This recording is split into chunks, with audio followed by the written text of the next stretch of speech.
Le Mésozoïque, l'ère des reptiles, s'étend sur une période fascinante d'environ 186 millions d'années. Allant du Trias, il y a approximativement 252 millions d'années, jusqu'à la fin du Crétacé, il y a 66 millions d'années. Il constitue non seulement une immense page de l'histoire de la Terre, mais aussi le théâtre d'une extraordinaire explosion de la vie, en particulier celle des dinosaures et de nombreux reptiles marins et volants, qui peuplaient alors des écosystèmes en constante évolution. Pour bien saisir les événements paléontologiques qui précèdent la grande extinction finale, il est essentiel de dresser un panorama approfondi des ères qui composent ce Mésozoïque, ainsi que la diversité des faunes qui s'y sont succédées. Le Mésozoïque se divise classiquement en 3 périodes principales: le Trias, le Jurassique et le Crétacé. Chacune possède ses caractéristiques géologiques, climatiques et biologiques propres, influençant l'évolution des formes de vie. Commençons par le Trias, qui s'étend d'environ 252 à 201 millions d'années. C'est une ère de reconstruction après le dramatique effondrement de la biodiversité à la fin du Paléozoïque, lors de la grande extinction Permien-Trias.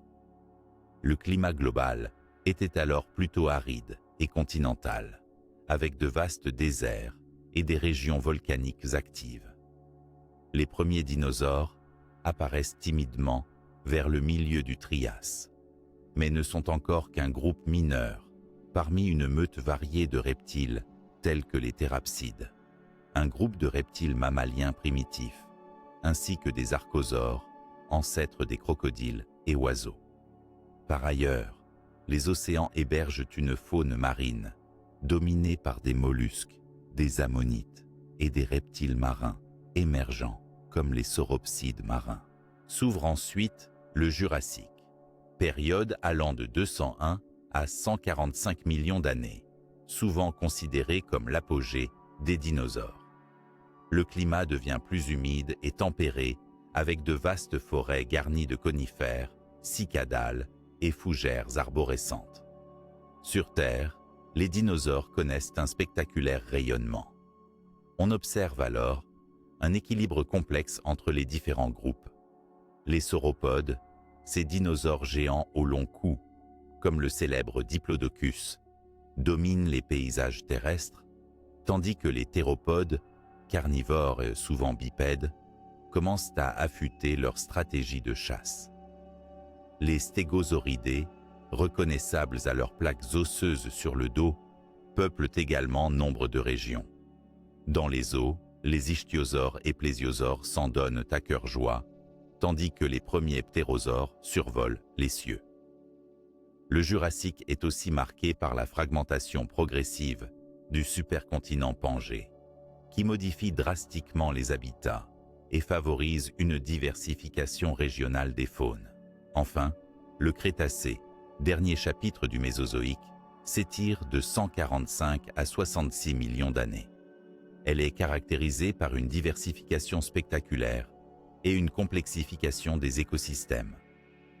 Le climat, encore globalement chaud, favorise la prolifération des plantes à fleurs, bouleversant les réseaux trophiques. Les dinosaures atteignent leur apogée de diversité morphologique et écologique, des tyrannosaures redoutables aux ornithopodes élégants, en passant par les cératopsiens et hadrosaures.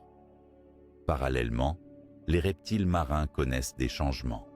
Les ichthyosaures disparaissent progressivement.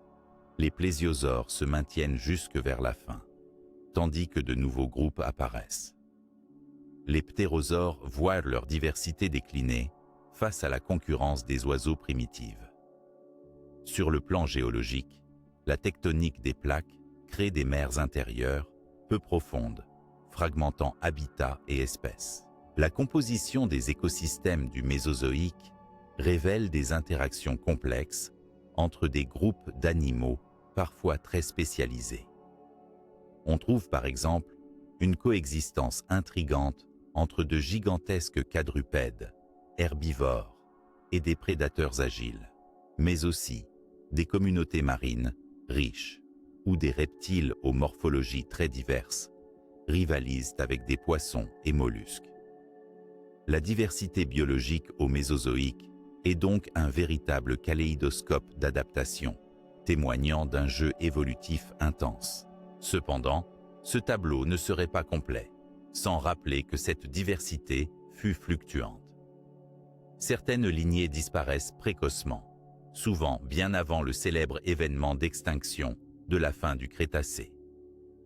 Ce phénomène soulève de nombreuses questions concernant les facteurs impliqués, qu'ils soient climatiques, écologiques ou géologiques. Ces disparitions partielles créent des moments de transition qui sont des clés pour comprendre les dynamiques évolutives de l'époque. Ainsi, dans ce panorama, le Mésozoïque apparaît comme une immense fresque évolutive, où s'entrelacent expansion, innovation, mais aussi pertes et incertitudes. Cette zone temporelle cruciale plante le décor d'une enquête passionnante au cœur de disparitions mystérieuses qui précèdent l'effondrement cataclysmique de la fin du Crétacé. Dans la suite, nous allons nous pencher en détail sur ces phénomènes. Pourquoi certains groupes s'éteignent-ils avant la grande extinction? Quels sont les premiers indices que nous apporte la paléontologie et quels mystères persistent encore aujourd'hui? Cette exploration permettra d'éclairer non seulement le passé tumultueux du Mésozoïque, mais aussi les mécanismes profonds des extinctions massives. Alors que le Mésozoïque avançait vers sa conclusion dramatique avec la célèbre extinction de la fin du Crétacé, savez-vous que certains groupes de dinosaures et reptiles préhistoriques avaient déjà entamé leur déclin, voire disparu, bien avant ce cataclysme final? Cette observation interpelle les paléontologues depuis longtemps. Pourquoi certains ont-ils rendu l'âme prématurément? Et quels indices nous permettent de comprendre ces disparitions partielles? Plongeons aujourd'hui dans ce mystère intrigant. Dès que l'on observe le registre fossile, on remarque que la disparition soudaine et simultanée des espèces n'est pas le seul motif d'extinction à l'échelle géologique. Au contraire, plusieurs groupes montrent une diminution progressive de leur diversité, un recul dans leur aire de répartition, voire une extinction locale ou globale, bien avant le fameux événement KT. Cette extinction massive, datée d'il y a 66 millions d'années, qui marque la fin du Crétacé. Ce phénomène soulève alors plusieurs questions cruciales sur les causes et mécanismes de ces disparitions pré-Kéditor. Les premiers indices paraissent souvent fragmentaires et se manifestent dans la paléobiodiversité régionale. Par exemple, dans certaines formations rocheuses datées de la fin du Jurassique ou du Crétacé inférieur, on observe l'amoindrissement progressif de certains groupes comme les stégosauridés ou certains ichthyosaures. Ces absences renouvelées dans les archives fossiles suggèrent une extinction avant la plus grande crise. Cependant, il faut garder à l'esprit que le registre fossile est par nature incomplet. Les phénomènes de fossilisation dépendent de nombreux facteurs, comme la nature du milieu, les conditions sédimentaires, ou encore la taphonomie. Ce biais peut masquer certaines lignées ou failles apparaissant comme des interruptions brutales, alors qu'elles sont potentiellement plus graduelles. Néanmoins, l'étude détaillée de sites bien préservés et la comparaison entre différentes régions du globe tendent à confirmer ces disparités chronologiques dans les extinctions. Parmi les hypothèses avancées pour expliquer ces disparitions précoces, le changement climatique occupe une place centrale. À la fin du Jurassique et durant le Crétacé inférieur, la Terre a connu d'importantes fluctuations environnementales. Ces variations se traduisent par des épisodes de réchauffement, puis de refroidissement, des modifications de la salinité océanique et la montée ou la disparition de mers intérieures peu profondes. Un climat plus chaud et humide a pu transformer les habitats végétaux, favorisant certaines espèces au détriment d'autres, infléchissant la chaîne alimentaire. La fragmentation croissante des supercontinents, telle que la dislocation progressive de la Pangée et la multiplication des îles a également modifié les écosystèmes terrestres et marins. Cette fragmentation a pu mener à un isolement géographique d'espèces, créant des populations plus vulnérables face aux stress environnementaux et pouvant mener à une extinction locale. De plus, la réduction des habitats continue favorise la compétition entre groupes concurrents pour des ressources parfois limitées. Un autre facteur important est la pression de la concurrence écologique. Certains groupes nouvellement émergents, comme les tyrannosauroïdes prédateurs ou certaines lignées d'oiseaux primitifs, ont pu s'imposer en tant que prédateurs efficients ou compétiteurs, reléguant d'autres espèces moins adaptées aux marges écologiques. Ce déplacement graduel dans les niches écologiques pourrait expliquer la diminution progressive de certains groupes. Des perturbations au sein des réseaux trophiques marins, notamment la réduction progressive des ammonites et des mollusques, touchant à la base de la chaîne alimentaire, ont affecté les reptiles marins tels que les ichtyosaures. Ce déclin d'invertébrés essentiels a pu provoquer une pénurie alimentaire affectant directement ces grands prédateurs. Par ailleurs, la paléontologie nous présente des absences énigmatiques. Certaines familles ou genres semblent disparaître brusquement dans un site fossile donné, pour réapparaître plus tard ailleurs. Ces fameux ghost lineage ou lignées fantômes posent la question d'une extinction apparente, peut-être liée à l'insuffisance du registre fossilifère ou à des migrations inconnues jusqu'alors. Ce qui rend ces disparitions d'autant plus mystérieuses, c'est l'absence d'un coupable unique, identifié pour ces déclins précoces. Il semble que plusieurs facteurs se soient combinés, en un jeu complexe et variable selon les régions et groupes biologiques. Les chercheurs continuent à débattre pour séparer ce qui relève du changement environnemental naturel, des effets liés à la biologie des espèces, ou encore de phénomènes d'interaction écologique. Par exemple, certains scénarios avancent que des épisodes d'anoxie océanique, c'est-à-dire des périodes où le niveau d'oxygène dans certaines mers s'est effondré, ont pu provoquer des extinctions marines ciblées avant même la crise Kt. Ainsi, les premières études paléontologiques sur ces disparitions préalables à la grande extinction finale ouvrent une fenêtre fascinante sur la dynamique des extinctions partielles et graduelles. Elles nous révèlent que le déroulement de la vie au Mésozoïque n'est pas une simple préparation passive à une catastrophe soudaine, mais une histoire complexe faite de défis écologiques variés, d'adaptations évolutives constantes et de césures inégales. À présent, alors que nous avons établi pourquoi et comment certains groupes semblent disparaître prématurément, la prochaine étape de notre enquête consistera à dresser un portrait plus précis de ces familles énigmatiques qui tracent la silhouette de ces disparitions précoces. Qui étaient-ils? Ces dinosaures et reptiles, aux existences parfois fugaces, laissent-ils des traces assez tangibles pour en comprendre le mode de vie et les causes de leur déclin? Nous allons tenter de comprendre ce que leurs fossiles et leurs histoires nous enseignent. Alors que le crépuscule du Mésozoïque s'annonçait, le grand théâtre de la vie préhistorique ne déployait pas seulement ses vedettes les plus célèbres, comme le redoutable Tyrannosaurus rex ou les majestueux Tricératops. En effet, plusieurs acteurs discrets, mais essentiels, avaient déjà quitté la scène bien avant le rideau final de la grande extinction du Crétacé. Dans cette section, nous allons dresser le portrait robot de ces dinosaures et reptiles énigmatiques, ces disparus précoces qui intriguent encore les scientifiques. Commençons par les dinosaures, puisqu'ils incarnent souvent l'image vivante du Mésozoïque.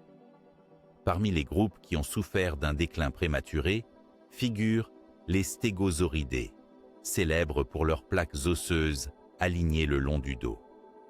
Ces herbivores massifs, emblématiques du Jurassique moyen et supérieur, semblent perdre pied à la fin du Jurassique. disparaissant quasiment des archives fossiles au début du Crétacé. Leur silhouette imposante, quasi préhistorique, se perd dans le temps, laissant derrière elle des questions sur les raisons de leur extinction anticipée. Un autre groupe fascinant est celui des ichthyosaures, ces reptiles marins au corps fuselé et aux yeux gigantesques, adaptés à une vie en mer profonde.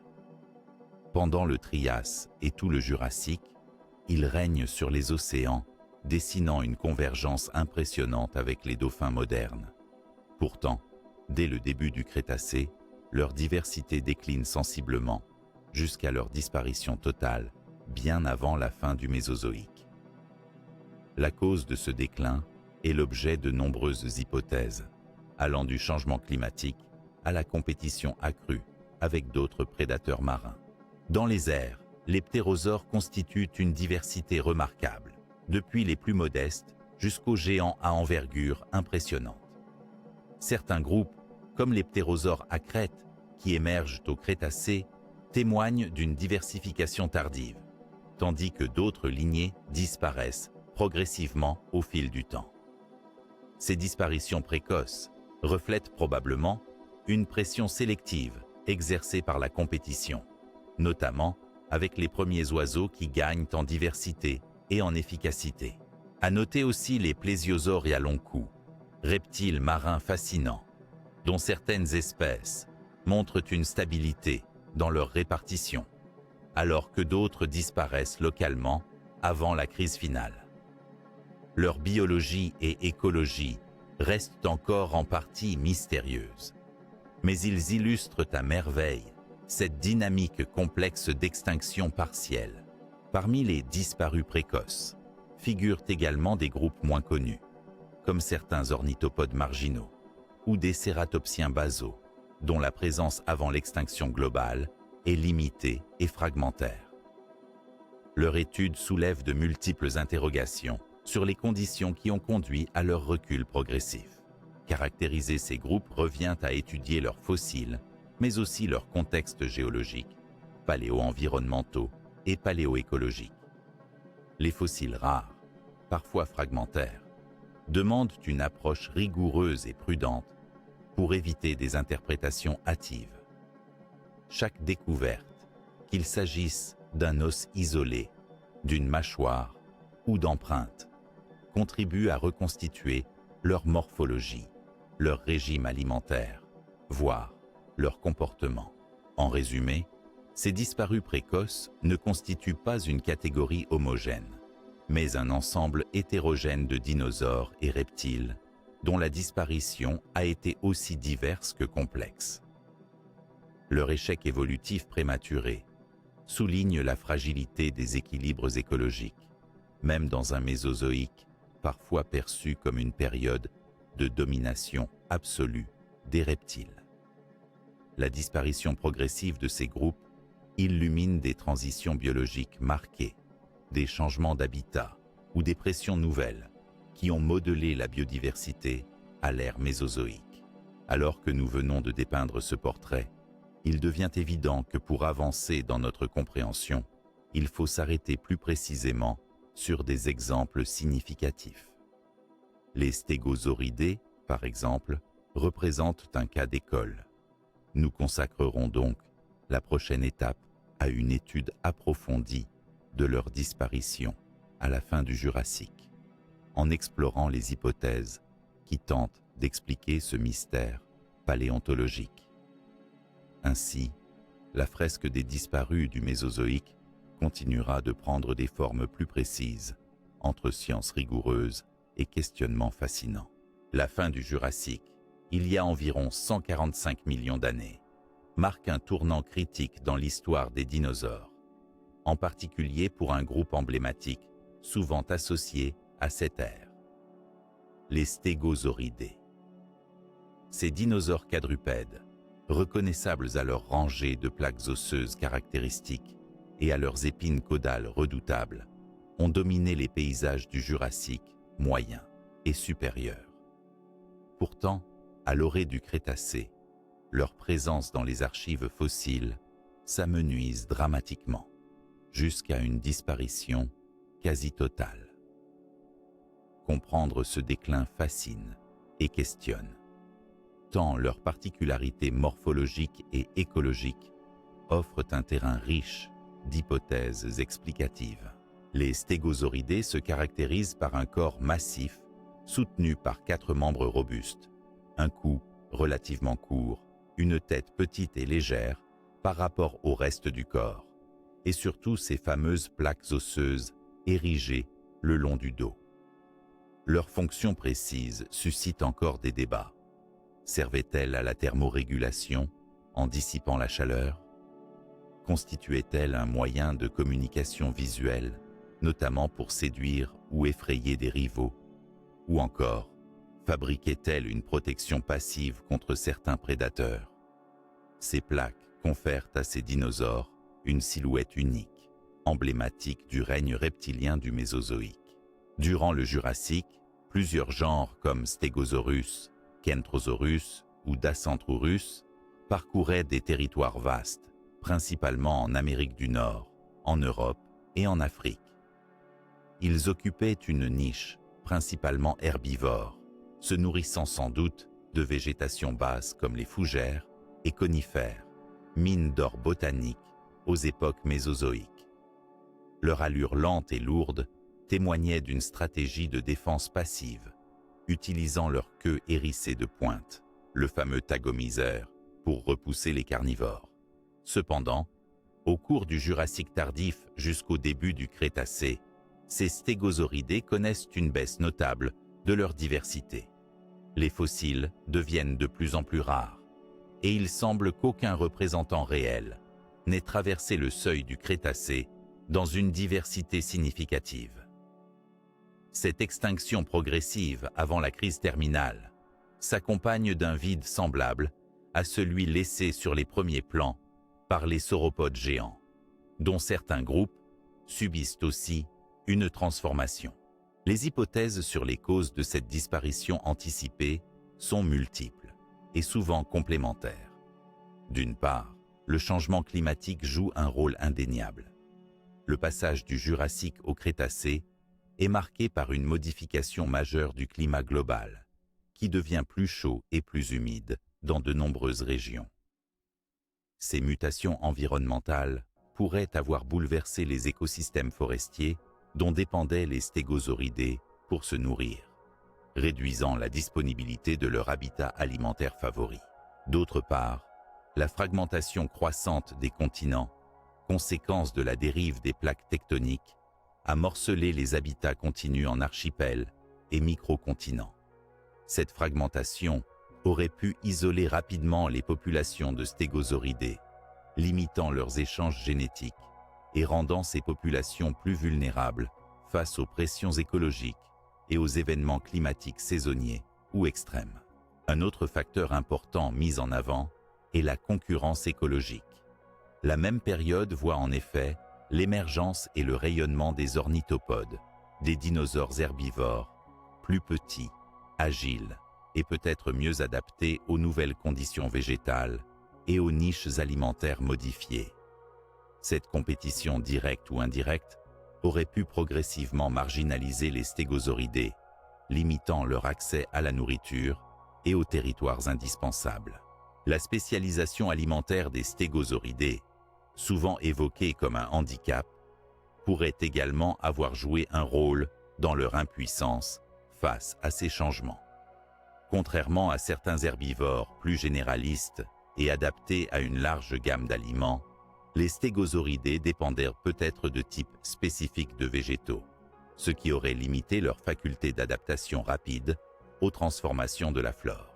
Enfin, des facteurs biologiques tels que le mode de reproduction, la croissance lente et la maturité tardive pourraient avoir empêché ces animaux de compenser rapidement les pertes de population, condamnant ces lignées à une extinction progressive. Malgré toutes ces hypothèses, il importe de souligner que la disparition des stégosauridés reste une énigme partielle. En effet, des fossiles isolés et quelques rares genres continuent parfois à être identifiés dans le Crétacé inférieur, notamment dans des régions moins explorées ou plus excentrés.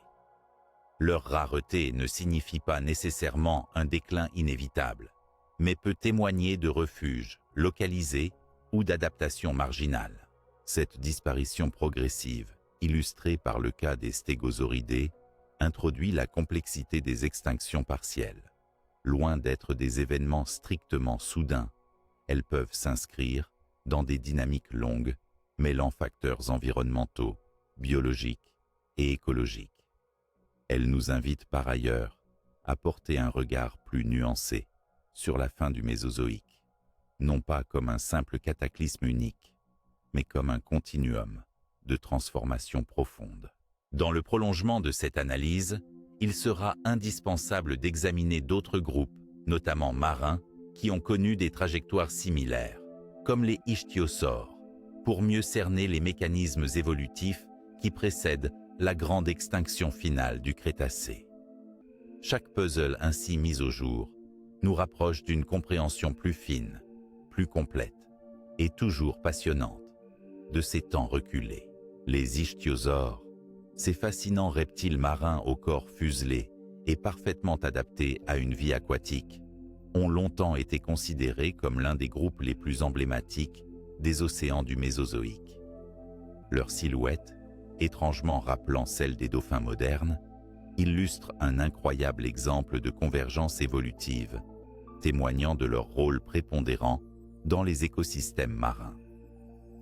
Pourtant, malgré leur succès initial majeur tout au long du Trias et du Jurassique, leur histoire se termine par un déclin progressif, particulièrement marqué durant le Crétacé, jusqu'à leur extinction totale, bien avant la grande crise finale, il y a environ 66 millions d'années. Cette trajectoire soulève encore aujourd'hui d'ardents débats chez les spécialistes quant aux mécanismes exacts responsables de ce lent effondrement. Pour bien comprendre cette disparition prématurée, il est important de saisir d'abord la biologie et l'écologie caractéristiques des ichthyosaures. Leur morphologie, un corps hydrodynamique, une nageoire caudale puissante, d'immenses yeux adaptés à la vision en eau profonde, leur permettaient d'être d'excellents chasseurs spécialisés. Ils se nourrissaient principalement de poissons, céphalopodes et parfois de petites proies marines. La diversité des formes était remarquable, allant de lents et massifs à des espèces plus petites et agiles. Pendant le Trias et le Jurassique, ils occupaient une niche écologique de superprédateurs marines.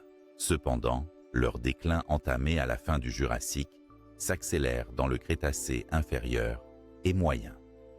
Les fossiles montrent une baisse marquée de la diversité des genres et des espèces, ce qui contraste avec la multiplication d'autres reptiles marins, comme les plésiosaures. Plusieurs hypothèses explicatives ont été proposées pour expliquer cette disparition anticipée, mais la plupart suggèrent un phénomène complexe et multifactoriel. L'une des théories les plus discutées concerne un épuisement écologique progressif. Les ichthyosaures, très spécialisés sur certains types de proies, auraient souffert des modifications des chaînes alimentaires marines, liées à des changements climatiques et océanographiques importants. La réduction de population de céphalopodes ou de petits poissons, composantes majeures de leur alimentation, aurait mis en danger leur survie. En parallèle, la montée en puissance d'autres grands prédateurs marins, comme certains mosasaures, aurait augmenté la compétition, rendant leur rôle écologique plus fragile. Le Crétacé est également caractérisé par des épisodes d'anoxie océanique, des périodes où les niveaux d'oxygène dans certains bassins marins chutent brutalement. Ces catastrophes silencieuses affectent l'intégralité des écosystèmes benthiques et pélagiques, provoquant des perturbations de la disponibilité alimentaire et des zones habitables. Les ichthyosaures, bien que très mobiles, auraient été contraints à migrer ou à s'adapter, ce qui ne semble pas avoir suffi. Par ailleurs, la dynamique évolutive des ichthyosaures montre une tendance à la spécialisation accrue qui, à long terme, limite leur flexibilité écologique. Cette spécialisation pourrait avoir été un désavantage face aux écosystèmes en rapide changement, où la capacité d'adaptation rapide devient cruciale. Sur le plan paléontologique, les découvertes ces dernières années ont mis en lumière certains fossiles tardifs, révélant que quelques espèces ont persisté plus longtemps que ce que l'on pensait initialement, témoignant d'un déclin étalé sur plusieurs dizaines de millions d'années avant leur disparition complète. Cela suggère que le déclin des ichthyosaures n'a pas été un événement abrupt, mais plutôt une longue période d'amoindrissement progressif. Enfin, les débats scientifiques autour de ces phénomènes opposent souvent différentes visions. Certains chercheurs insistent sur un rôle primordial des changements environnementaux globaux, notamment climatiques et géologiques, tandis que d'autres soulignent l'importance de la compétition interspécifique comme moteur principal. D'autres encore étudient l'influence de facteurs biologiques intrinsèques comme la reproduction ou le taux de mutation sur la résilience des espèces. En conclusion, la chronique du déclin des ichthyosaures au Crétacé illustre à merveille la complexité des extinctions partielles. Leur disparition progressive avant la grande extinction finale éclaire non seulement le destin de ce groupe mythique, mais aussi les défis évolutifs imposés par des écosystèmes en pleine mutation. Après avoir exploré cette facette marine du déclin, notre enquête se poursuivra en naviguant vers les mystères des plésiosaures à long cou, dont les résistances et effondrements localisés offrent un autre éclairage passionnant sur ces temps troublés du Mésozoïque. Les plésiosaures à long cou, ces reptiles marins à la silhouette élégante et reconnaissable, occupent une place fascinante dans le récit du Mésozoïque. Dotés d'un corps élancé, de 4 nageoires puissantes et d'un cou allongé, pouvant mesurer parfois plus de la moitié de leur longueur totale, ils incarnent un exemple remarquable d'adaptation à la vie aquatique. Leur histoire, cependant, est marquée par un paradoxe intrigant. Bien qu'ils aient montré une certaine résistance face aux bouleversements environnementaux, ils ont fini par connaître un effondrement localisé avant la crise finale de la fin du Crétacé. Décryptons ensemble le mystère entourant cette énigme paléontologique. Les plésiosaures se divisent généralement en 2 groupes principaux. Les formes à long cou, appelées généralement plésiosaures sensu stricto, et celles à cou plus court, souvent désignées comme pliosaures. Les premiers présentent un cou exceptionnellement rallongé, souvent constitué d'une trentaine de vertèbres allongées, leur conférant un avantage tactique pour capturer des proies agiles comme des petits poissons ou des céphalopodes. Mouvant leur tête avec une certaine souplesse, ils pouvaient plonger leur long cou depuis leur corps massif pour saisir leur proie, sans nécessité de déplacement brusque du corps entier. Tout au long du Jurassique et du Crétacé inférieur, ces plésiosaures à long cou ont prospéré dans nombre de mers peu profondes et océans, formant une composante clé des communautés marines préhistoriques. Leur répartition géographique, très étendue, témoigne d'un succès écologique indéniable. Pourtant, lorsque le Crétacé supérieur débute, leur présence dans les archives fossiles devient plus sporadique, avec des espèces qui déclinent dans certaines zones alors qu'elles persistent ailleurs. Cet effondrement localisé soulève plusieurs questions. Pourquoi certaines populations disparaissent-elles progressivement dans certaines régions alors qu'elles résistent dans d'autres? Une première explication renvoie à la variabilité des paléo-environnements. Durant le Crétacé supérieur, des changements climatiques, l'élévation du niveau des mers et l'apparition de nouvelles structures océanographiques ont modifié les habitats marins. Ces modifications ont affecté la disponibilité des proies et la qualité des zones de reproduction, impactant directement les populations de ces reptiles. Par ailleurs, la compétition avec d'autres prédateurs marins s'intensifie. Les mosasaures, lézards marins monstrueux et agressifs, voient leur diversification s'accélérer au cours du Crétacé supérieur, occupant peu à peu des niches écologiques auparavant réservées aux plésiosaures. Leur taille, leur puissance et leur régime alimentaire varié leur accordent un avantage probable dans certaines régions du globe. Un autre élément à considérer est lié à la reproduction. Les plésiosaures, comme la plupart des reptiles marins du Mésozoïque, donnaient probablement naissance à des petits vivants, une adaptation indispensable à la vie en mer. Pourtant, leur capacité à coloniser divers milieux dépendait également de la disponibilité de zones littorales, calmes, pour la reproduction et la croissance des juvéniles. La modification ou la disparition de ces habitats, due aux remontées marines et à l'instabilité géologique, pourrait avoir restreint leur potentiel de survie locale. Malgré ces pressions, il est essentiel de souligner la remarquable résistance des plésiosaures à long cou. Alors que d'autres lignées marines, notamment les ichthyosaures, s'éteignaient dès le Crétacé inférieur, les plésiosaures persistaient encore, témoignant d'une adaptation certaine et d'une capacité à surmonter plusieurs épisodes de stress environnemental. Cette résistance partielle rend encore plus mystérieux leur effondrement localisé. Comprendre ces disparités régionales reste un défi majeur pour les paléontologues, qui appellent à une combinaison d'approches, incluant l'analyse détaillée des sédiments, des isotopes pour reconstituer les températures anciennes, ainsi que la modélisation des réseaux trophiques. Enfin, l'étude des dernières populations de plésiosaures à long cou, avant la grande extinction du Crétacé, révèle que ces animaux, ayant survécu aux multiples variations, n'étaient pas à l'abri d'une disparition brutale, en lien avec les événements cataclysmiques qui ont bouleversé toute vie à la surface de la Terre. Cette double temporalité entre résistance prolongée et extinction rapide ajoute une touche dramatique à leur histoire déjà complexe. En somme, le mystère des plésiosaures à long cou illustre parfaitement la complexité des dynamiques d'extinction au Mésozoïque. Il nous montre que la survie dépend d'un équilibre fragile entre adaptation écologique, pression concurrentielle et modification de l'environnement. Cette exploration des plésiosaures prépare ainsi le terrain pour des analyses approfondies d'autres groupes disparus, comme les ornithopodes élancés ou les ptérosaures à crête, qui feront l'objet de nos prochaines investigations.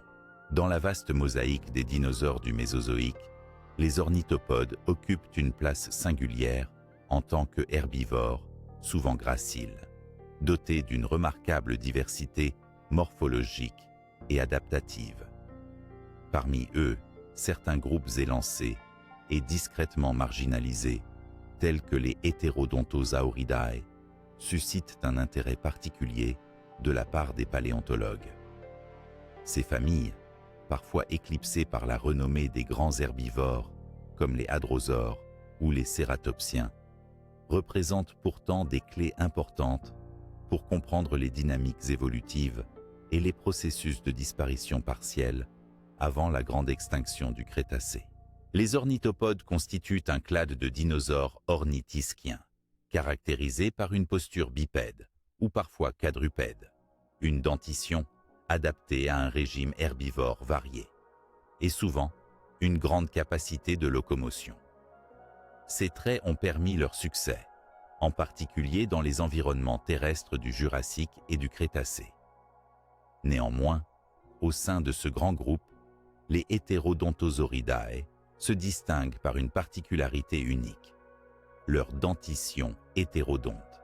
Le terme hétérodonte signifie que ces dinosaures possèdent différents types de dents adaptées à des fonctions spécifiques, un trait rare chez les dinosaures, qui ont en général une dentition plutôt uniforme. Chez les Heterodontosauridae, cette complexité dentaire suggère une alimentation plus diversifiée, combinant des parties dures et tendres, mais aussi probablement une capacité à traiter efficacement leur nourriture.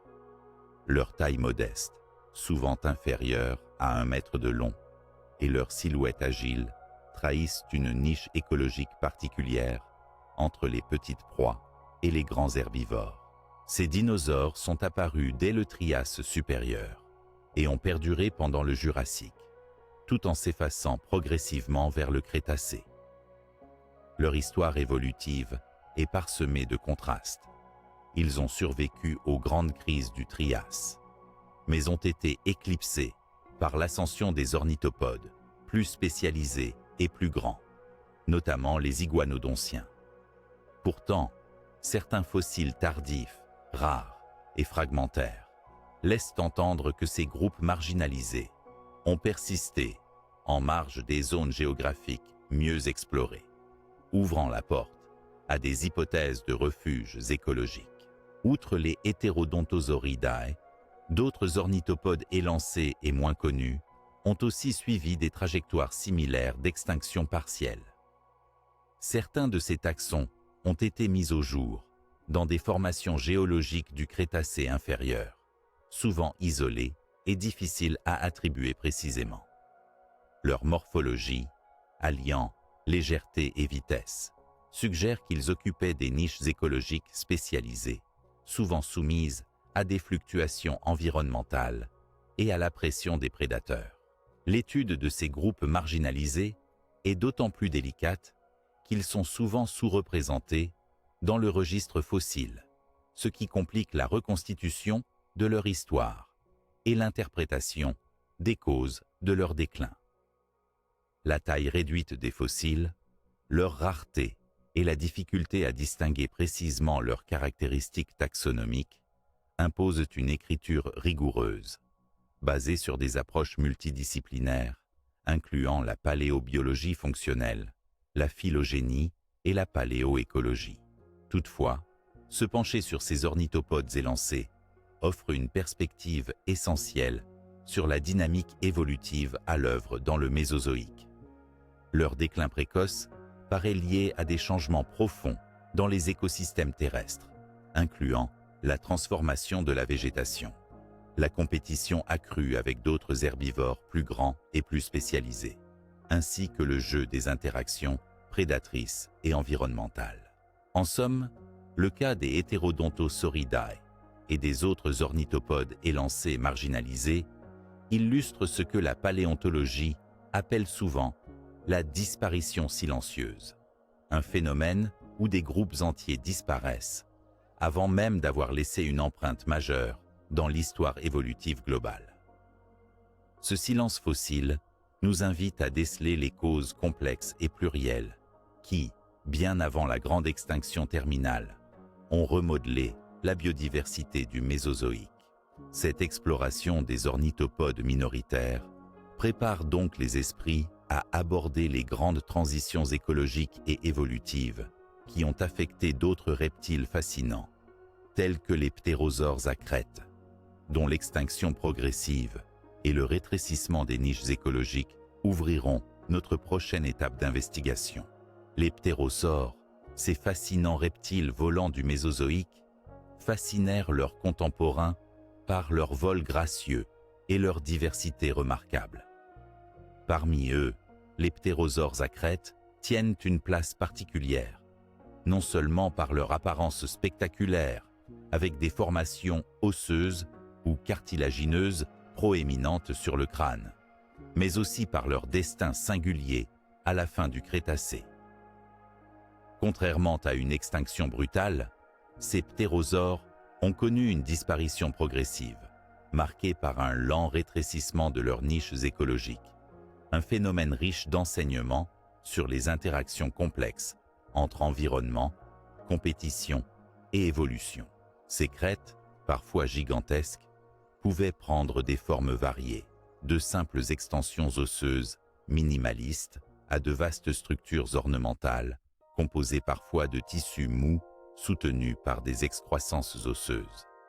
Elles ont sans doute servi à la fois de moyen de communication visuelle, notamment pour l'attirance sexuelle et la reconnaissance intraspécifique, mais aussi peut-être à modifier le comportement de vol, servant de stabilisateur ou générateurs de turbulences dans l'air. Cette flamboyance morphologique témoigne d'une sélection sexuelle puissante dans ces groupes. Durant le Crétacé inférieur et moyen, les ptérosaures à crête occupaient une vaste gamme de tailles et de modes de vie. Certains étaient de petits chasseurs agiles, d'autres, comme le célèbre ptéranodon, possédaient une envergure impressionnante, dépassant souvent 6 mètres, et vivaient parmi les cieux des grandes mers intérieures, se nourrissant essentiellement de poissons et de petits vertébrés marins. Cependant, dès la fin du Crétacé inférieur, on note une diminution progressive de la diversité des ptérosaures, particulièrement marquée chez les formes à grande crête. Les fossiles deviennent plus rares en fréquence et en diversité taxonomique, suggérant un rétrécissement de leurs habitats et niches écologiques accessibles. Plusieurs facteurs expliquent ce processus étalé dans le temps. Premièrement, la montée en puissance des oiseaux modernes primitifs, descendants d'un petit groupe de dinosaures théropodes, engendre une concurrence insoupçonnée dans les exploitations de niches aériennes. Ces nouveaux oiseaux, plus légers, plus agiles dans le vol actif et capables de se nourrir dans des environnements variés, commencent à occuper des niches écologiques que les ptérosaures avaient auparavant dominées, en particulier en ce qui concerne les petits et moyens prédateurs volants. Deuxièmement, les modifications environnementales, amplifiées par des épisodes climatiques fluctuants, la fragmentation des zones côtières et les changements dans les écosystèmes marins affectent directement les ressources alimentaires disponibles pour ces reptiles volants. La disparition ou la diminution de certaines espèces de poissons ou d'invertébrés marins, dont nombreux ptérosaures se nourrissaient, contribuent à restreindre leur présence géographique et écologique. En outre, la prolifération des grands prédateurs terrestres, notamment les tyrannosauroïdes au Crétacé supérieur, influe indirectement sur la survie des ptérosaures. Ces géants terrestres modifient les écosystèmes, impactent les chaînes alimentaires et potentiellement perturbent les zones de nidification et de repos des ptérosaures, exacerbant leur vulnérabilité. De plus, la morphologie même des ptérosaures à crête, avec leur grande structure crânienne, parfois très lourde, pouvait limiter leur souplesse adaptative face à un environnement changeant, comparativement avec des oiseaux plus légers et plus évolutifs. Cette spécialisation anatomique, bien qu'efficace dans certains contextes, s'est révélée être un handicap évolutif face aux défis écologiques du Crétacé terminal. Cette extinction progressive est particulièrement bien illustrée à travers l'étude des sites fossilifères de la fin du Crétacé, où l'on retrouve des successions chronologiques qui montrent la diminution de la diversité des ptérosaures à crête, leur réduction dans des zones de plus en plus restreintes, et finalement leur disparition totale avant la grande extinction K-T. Le déclin des ptérosaures à crête n'est donc pas tant un effondrement soudain que le résultat d'un long processus marqué par un rétrécissement des niches écologiques, une compétition accrue et une incapacité grandissante à s'adapter aux profondes transformations planétaires. Leur disparition ouvre la voie à la diversification exponentielle des oiseaux, qui reprendront à leur compte les cieux, inaugurant une nouvelle ère pour le vol chez les vertébrés. Cette histoire graduelle des ptérosaures à crête nous prépare à aborder d'autres phénomènes évolutifs majeurs de la fin du Mésozoïque, notamment le retrait progressif de plusieurs familles de dinosaures herbivores et carnivores, chacun illustrant à sa manière la fragilité et la résilience des espèces face aux bouleversements planétaires. Au cœur du dernier acte du Mésozoïque, alors que les dinosaures semblaient régner en maîtres absolus, une famille particulière suscite un intérêt soutenu des paléontologues, les cératopsiens basaux. Ces dinosaures herbivores, à bec de perroquet et aux premières évolutions de collerette osseuses, témoignent d'une histoire évolutive complexe et d'un recul notable avant la floraison spectaculaire, des formes dérivées au Crétacé supérieur. Analyser leur trajectoire signifie plonger dans une période charnière où émergent des transformations majeures, mettant en lumière les mécanismes subtils précédant la grande extinction de la fin du Crétacé. Les cératopsiens, dont le nom signifie littéralement « visage cornu », regroupent des dinosaures ornithischiens principalement herbivores, connus notamment pour leurs collerette et leurs cornes faciales distinctives. Les formes dites basales, nettement plus primitives que les célèbres Tricératops ou Centrosaurus, apparaissent dès le Jurassique supérieur et le Crétacé inférieur. Ces ancêtres des cératopsiens dérivés sont souvent plus modestes en taille et moins ornés, avec des collerettes rudimentaires, parfois simplement élargies, sans verdure complexe. Les fossiles de cératopsiens basaux ont été découverts principalement en Amérique du Nord et en Asie, témoignant de la distribution initiale assez vaste du groupe.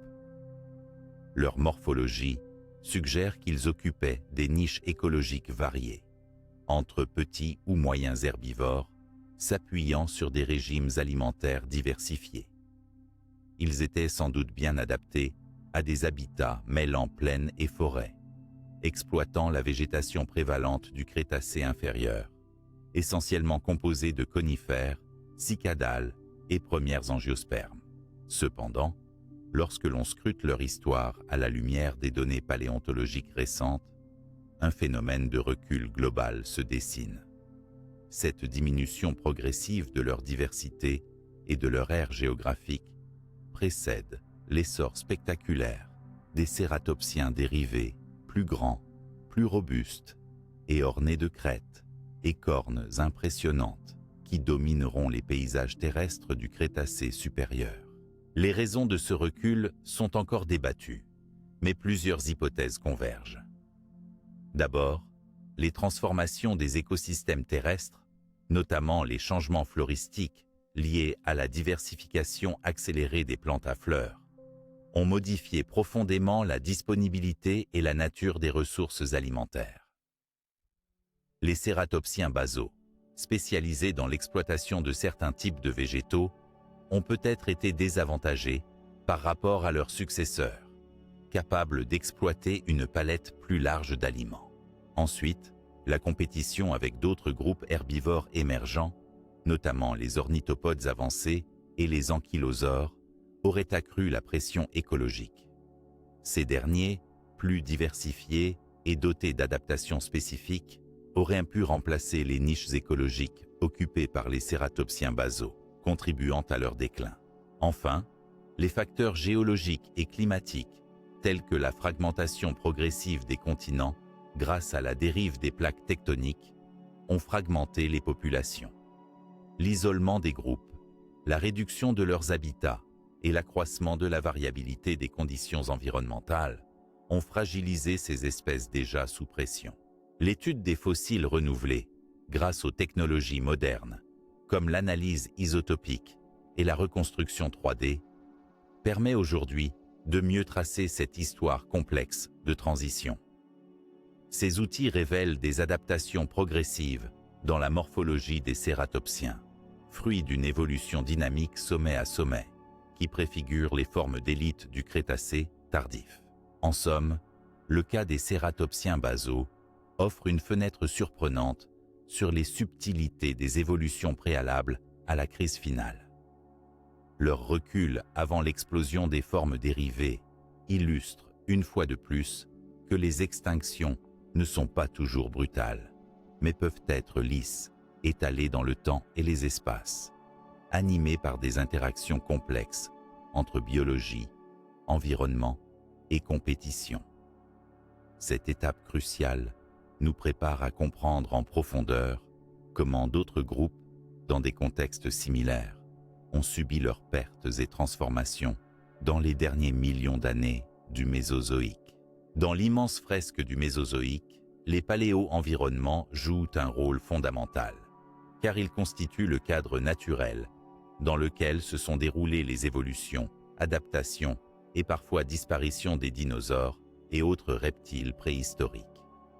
Plus particulièrement, la transition entre le Jurassique supérieur et le Crétacé inférieur représente une période de changement climatique et géologique majeur qui ont profondément remodelé la biosphère terrestre et marine. Analyser ces modifications permet de mieux saisir les pressions exercées sur les groupes vivants et offre des clés essentielles pour comprendre pourquoi certains d'entre eux, comme nous l'avons vu précédemment, ont disparu avant la grande extinction finale. Au Jurassique supérieur, il règne un climat globalement chaud et relativement stable. Les températures sont élevées, sans grande variation saisonnière, et les pôles sont exempts de calottes glaciaires. Cette période se caractérise par une atmosphère riche en gaz à effet de serre, notamment en dioxyde de carbone, ce qui favorise un effet de serre puissant. Les océans sont chauds, peu profonds et largement étendus, avec de vastes mers intérieures qui favorisent la prolifération des espèces marines. Sur le plan végétal, la dominance des gymnospermes, tels que conifères, cicadales et gingoales, marque les paysages, constituant la base des écosystèmes. Alors que le Crétacé inférieur débute, des signes de changement subtils mais progressifs apparaissent. L'évolution tectonique, avec la dislocation continue du supercontinent Pangée, provoque la formation d'océans plus profonds et la fragmentation croissante des masses terrestres. Ces phénomènes influencent la circulation océanique, la salinité des mers et, par ricochet, la distribution des espèces. Les données paléoclimatiques indiquent une légère tendance à un refroidissement modéré, surtout dans les hautes latitudes, accompagné de fluctuations plus marquées de la température durant certaines phases. Ce refroidissement n'est pas uniforme ni soudain, mais se manifeste par des cycles courts de chaud-froid, probablement liés aux variations de l'activité volcanique et aux changements dans la composition atmosphérique. Ces oscillations affectent les habitats de manière ponctuelle, provoquant la contraction ou la migration des zones propices à certaines espèces. La végétation subit également des changements importants au cours de cette transition. Apparaissent les premières plantes à fleurs, les angiospermes, qui, bien que modestes au début, vont progressivement transformer les paysages et les sources alimentaires disponibles.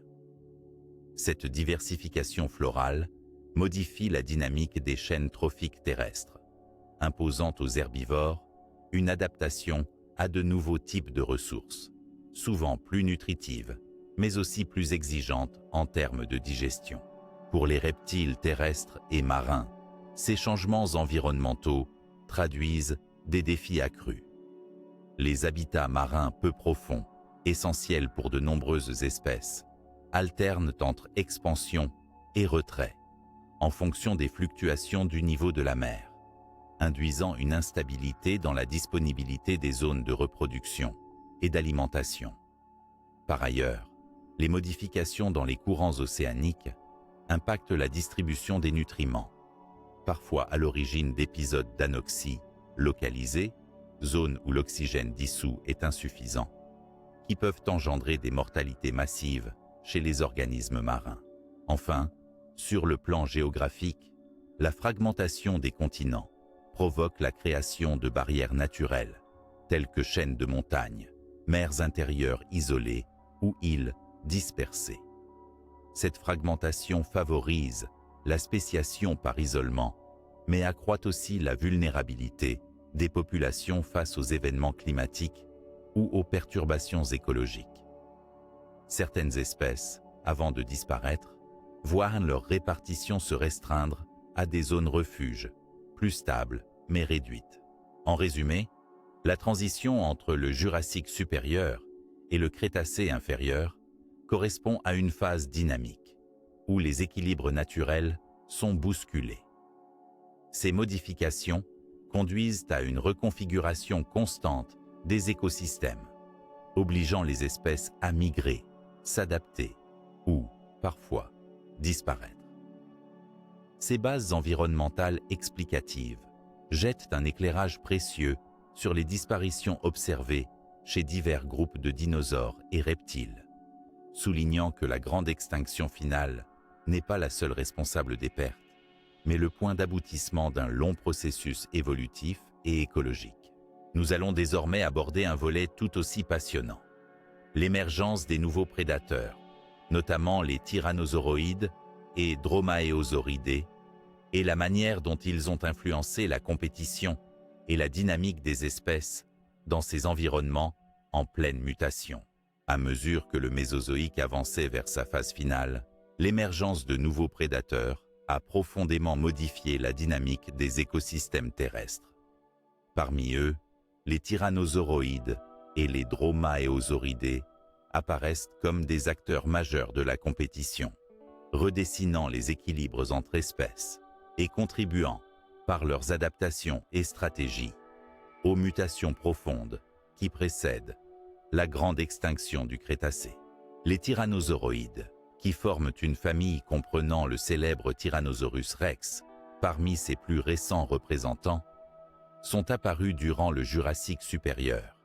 Mais ce n'est qu'à la fin du Crétacé inférieur et au Crétacé supérieur qu'ils connaissent un rayonnement exceptionnel. Ces prédateurs bipèdes, caractérisés par leur imposante stature, leur crâne massif et leurs dents acérées, deviennent rapidement des superprédateurs au sommet des chaînes alimentaires. Leur morphologie robuste leur permettait d'abattre des proies de grande taille, souvent d'autres dinosaures herbivores imposants, tout en développant des capacités de chasse sophistiquées. Parallèlement, les dromaeosauridés, souvent décrits comme les dinosaures à griffes en faucille, sont de petite à moyenne taille, agiles et véloces. Leur enveloppe corporelle, probablement couverte de plumes, et leur intelligence relative supérieure semblent en faire des prédateurs opportunistes et tactiques. Plus petits que les tyrannosauroïdes, ils pouvaient chasser en groupe, augmentant ainsi leur efficacité. Leur spécialisation dans des modes de chasse variés leur permit d'exploiter des proies plus petites ou de s'attaquer à des proies plus grandes par des stratégies de collaboration. L'arrivée et la diversification de ces deux groupes ont bouleversé la concurrence écologique sur les terres du Crétacé. Les héritiers des anciens prédateurs, tels que certains théropodes plus primitifs, se sont vus disputer les territoires, ressources et branches écologiques. Ce contexte concurrentiel intense a exercé une pression sélective considérable, poussant de nombreux groupes à s'adapter, migrer ou disparaître. Les tyrannosauroïdes ont notamment remodelé la prédation sur les grands herbivores, s'imposant peu à peu comme leurs principaux antagonistes. Leur puissance physique, couplée à un régime alimentaire spécialisé, a induit une pression évolutive sur ces dinosaures herbivores, qui ont développé des stratégies de défense nouvelles, telles que des cornes, des collerettes osseuses ou des armures. Les dromaeosauridés, en revanche, ont contribué à une diversification des niches écologiques, notamment en occupant des rôles de prédateurs plus petits ou omniprésents, dans des milieux diversifiés allant des forêts ouvertes aux environnements côtiers. Leur agilité et intelligence ont aussi pu favoriser une compétition avec les premiers oiseaux, eux aussi en pleine diversification. Ces évolutions ont favorisé une complexification des réseaux trophiques, rendant les interactions entre espèces plus denses et plus dynamiques. Le paysage biologique s'est transformé en un véritable jeu évolutif, où la rivalité, l'innovation écologique et les adaptations se sont enchaînées rapidement, contribuant à l'instabilité qui marqua la fin du Crétacé. L'influence de ces prédateurs ne se limite cependant pas à la simple compétition. Leur domination a aussi pu jouer un rôle indirect dans le déclin progressif de certains autres groupes qui n'ont pas réussi à suivre le rythme de ces changements, perdant des territoires, des sources alimentaires ou disparaissant face à de nouvelles pressions de prédation. C'est dans ce contexte que nous observons, bien avant l'extinction massive entérinée par l'impact de Chicxulub, une série de disparitions partielles et sélectives, dont les mécanismes sont encore à l'étude. Le rôle des tyrannosauroïdes et dromaeosauridés dans la réorganisation des faunes mésozoïques illustre ainsi la complexité des interactions biologiques qui précèdent les grandes extinctions. Leur émergence témoigne d'une évolution rapide et d'une course aux armements entre prédateurs et proies, dont les échos résonnent encore à travers le registre fossilifère. À présent, après avoir exploré comment ces redoutables prédateurs ont influencé la concurrence écologique, notre enquête se dirigera vers l'étude des conséquences géographiques et environnementales majeures à travers l'impact de la fragmentation des continents et la modification des habitats terrestres et marins, questions qui éclairent encore davantage le contexte des disparitions progressives et mystérieuses du Mésozoïque. Au cours du Mésozoïque, la surface de la Terre n'a cessé de se métamorphoser, marquée par la dérive des continents qui s'éparpillaient lentement depuis l'immense supercontinent Pangée vers la configuration plus fragmentée que nous connaissons aujourd'hui. Ce processus de fragmentation continentale, loin d'être un simple phénomène géologique, a eu des conséquences profondes et multiformes sur les habitats terrestres et marins, influençant directement la biodiversité et les trajectoires évolutives des dinosaures et reptiles préhistoriques, notamment dans les derniers temps du Mésozoïque. Au Jurassique supérieur, le découpage progressif des terres émergées commence à créer une mosaïque complexe d'îles, de mers intérieures peu profondes et de corridors terrestres. Les grandes masses continues se fragmentent, accentuant la séparation géographique des populations animales et végétales.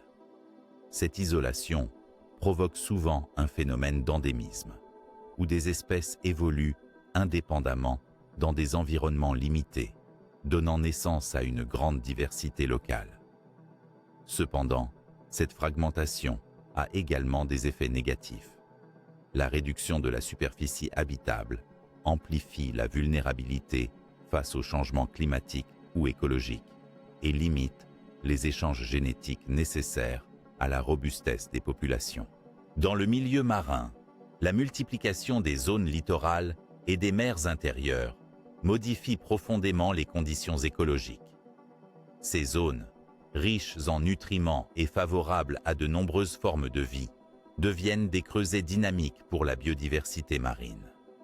Pourtant, elles restent aussi sensibles aux variations du niveau de la mer, à l'oxygénation des fonds ou aux épisodes d'anoxie localisés, affectant la survie et la répartition des reptiles marins, comme les plésiosaures, les ichthyosaures ou certains amphibiens.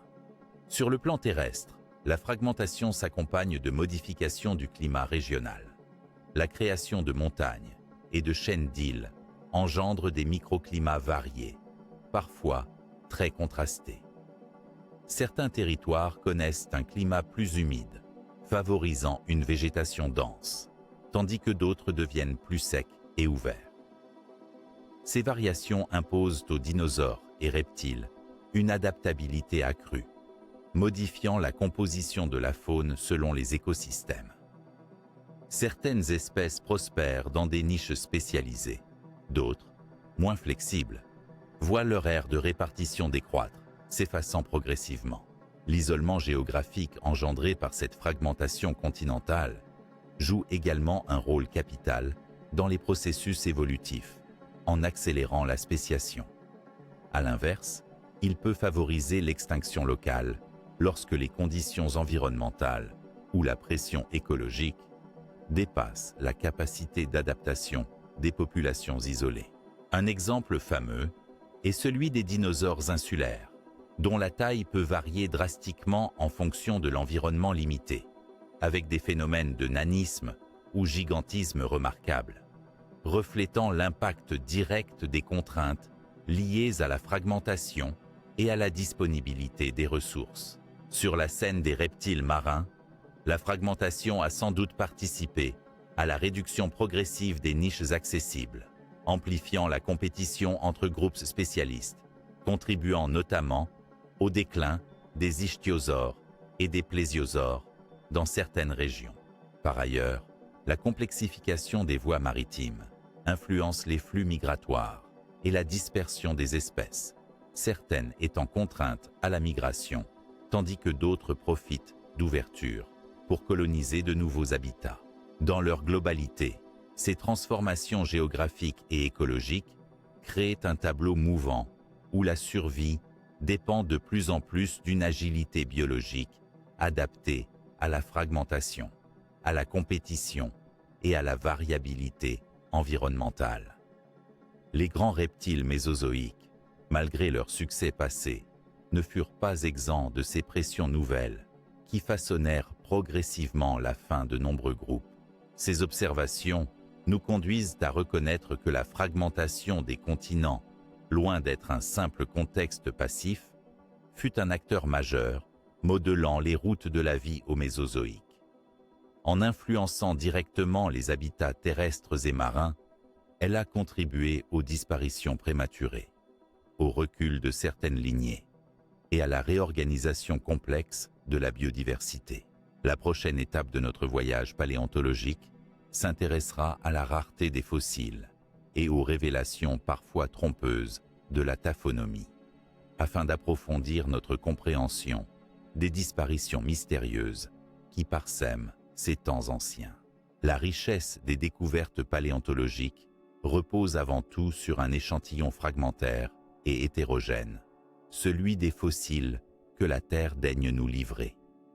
Pourtant, derrière cette apparente abondance d'ossements, de dents et d'empreintes, se cache une vérité plus subtile et parfois déroutante. La rareté des fossiles, loin d'être un simple hasard, est souvent le reflet des processus complexes de la taphonomie. Cette discipline, qui étudie la transformation des organismes depuis leur mort jusqu'à leur découverte sous forme fossile, nous invite à comprendre ce que le registre fossile révèle, mais aussi ce qu'il dissimule sur les disparitions mystérieuses des dinosaures et reptiles du Mésozoïque. Dès le décès d'un organisme, son corps est soumis à de multiples facteurs qui déterminent sa conservation ou sa disparition. L'environnement dans lequel il se trouve, que ce soit un dépôt sédimentaire calme ou une zone soumise à des courants violents, conditionne la rapidité avec laquelle il est enterré et protégé. Une sépulture rapide dans des milieux anoxiques, dépourvus d'oxygène, favorisera la préservation des tissus minéralisables et des os, alors qu'une exposition prolongée à l'air libre engendrera une dégradation rapide via la décomposition, la dispersion ou la prédation. Cette étape initiale est cruciale, car elle détermine la qualité et la quantité de fossiles potentiellement disponibles. Or, lors des périodes de bouleversements écologiques, il se peut que les conditions favorables à la fossilisation deviennent rares. Par exemple, le retrait des mers peu profondes dans certaines régions ou la mise en place d'environnements érosifs limite l'enfouissement des restes organiques, réduisant drastiquement la fossilisation. Au-delà de cette phase, les strates géologiques subissent elles-mêmes des transformations, compression, érosion, métamorphisme, qui peuvent altérer ou détruire les fossiles. Ces processus rendent parfois indécelable la présence même d'une espèce dans les archives géologiques, créant des lacunes ou des zones d'ombre dans le registre fossilifère. Ainsi, certaines espèces peuvent sembler avoir disparu brutalement, alors qu'elles auraient pu persister dans des habitats où la fossilisation est moins probable. La taphonomie comprend également l'étude des biais liés aux méthodes de prospection et à la chance géographique et historique. Certaines formations rocheuses sont mieux conservées ou étudiées que d'autres, créant ainsi une vision partielle de la biodiversité passée. Par extension, des groupes considérés comme rares ou disparus prématurément pourraient en réalité avoir été plus abondants, mais simplement peu représentés dans les sites fossilifères connus. Ce phénomène se manifeste particulièrement dans les disparitions mystérieuses de certains groupes mésozoïques. Par exemple, les lignées marginalisées de ptérosaures ou d'ornithopodes élancés sont peu documentées, ce qui alimente une incertitude quant à leur véritable chronologie d'extinction. Certains fossiles isolés apparaissent dans des formations inattendues, suggérant des refuges ou des prolongements inconnus. En outre, la taphonomie analyse aussi les traces indirectes laissées par les organismes, comme les empreintes d'ormes ou restes alimentaires fossilisés qui complètent la compréhension des écosystèmes et de leurs effondrements. Parfois, c'est grâce à ces indices ténus que l'existence d'une espèce éteinte est révélée, même en l'absence de squelette complet. Ainsi, loin d'être un simple inventaire de restes, le registre fossile est un palimpseste, rédigé par le jeu combiné des forces naturelles et des aléas géologiques.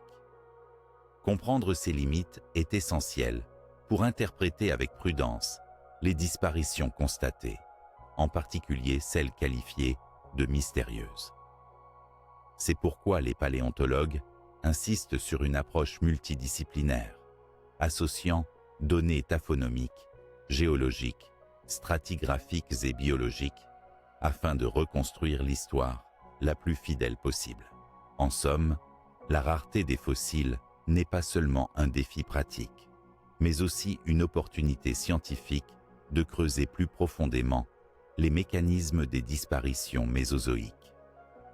Elle insiste sur la précarité du témoignage qu'il nous laisse, tout en soulignant la nécessité de poursuivre les recherches, d'explorer de nouveaux sites et d'intégrer les technologies modernes pour lever peu à peu le voile sur ces mystères enfouis. Sur cette base, nous pourrons approfondir la notion de ghost lineages et les erreurs d'interprétation scientifique qu'ils engendrent, avant de plonger dans l'étude de fossiles clés qui bousculent nos chronologies établies. Dans l'étude des fossiles, un phénomène fascinant, mais également source de nombreux malentendus, est celui des ghost lineages, ou lignées fantômes. Ce terme désigne des périodes où l'on soupçonne la présence continue d'une lignée évolutive, parfois sur des dizaines de millions d'années, en l'absence totale de fossiles attestant de leur existence. Ces lacunes dans le registre fossilifère créent des absences apparentes, souvent trompeuses, qui constituent de véritables pièges pour l'interprétation scientifique.